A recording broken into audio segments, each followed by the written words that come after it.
తెలంగాణలో ప్రజలను వాతావరణ శాఖ ముఖ్య హెచ్చరిక జారీ చేసింది.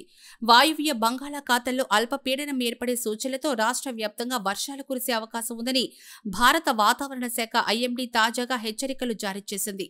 రానున్న 24 గంటల్లో అల్పపీడనం మరింత బలపడే అవకాశం ఉండడంతో వచ్చే 3 రోజుల పాటు తెలంగాణలో వర్షాల ప్రభావం కనిపించే అవకాశం ఉందని అధికారులు పేర్కొన్నారు. వాతావరణ శాఖ ఇచ్చిన సమాచారం ప్రకారం ప్రత్యేకించి కొన్ని జిల్లాల్లో ఉరుములు మెరుపులతో కూడిన భారీ వర్షాలు కురిసే అవకాశం ఉందని పేర్కొంది. వీటిలో కొమురం భీం, ఆస్వాబాద్, మంచిర్యాల, జయశంకర్, భూపాలపల్లి, ములుగు, భద్రాద్రి కొత్తగూడెం జిల్లాల్లో ఉరుములు మెరుపులతో కూడిన భారీ వర్షాలు కురిసే అవకాశం ఉందని పేర్కొంది. ఈ సమయంలో గంటకు 30 నుంచి 40 కిలోమీటర్ల వేగంతో బలమైన ఈదురు గాలులు కూడా వీస్తాయని హెచ్చరించింది. భారీ వర్ష సూచన నేపథ్యంలో పైన పేర్కొన్న 5 జిల్లాలకు వాతావరణ శాఖ ఎల్లో హెచ్చరికలు జారీ చేసింది. ప్రజలు, అధికారులు అప్రమత్తంగా ఉండాలని సూచించింది.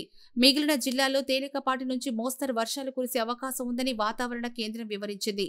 వాతావరణ శాఖ సూచించిన ప్రకారం ప్రజలు తమ ప్రాంతీయ వాతావరణ సూచనలను గమనించాలి. విద్యుత్ తీగల దగ్గర ఉండకూడదని, నీటి మడుగులు, చెట్ల క్రింద నిల్చుకోవడం నివారించాలని, అవసరమైన సేవల కోసం ఎప్పటికప్పుడు అధికారుల సూచనలు పాటించాలని ప్రభుత్వ యంత్రాంగం కూడా అప్రమత్తమైంది. జిల్లా కలెక్టర్లు, రెవెన్యూ మరియు పోలీస్ శాఖలు అత్యవసర చర్యలకు సిద్ధంగా ఉండాలని ఇప్పటికే ఆదేశాలు జారీ అయ్యాయి.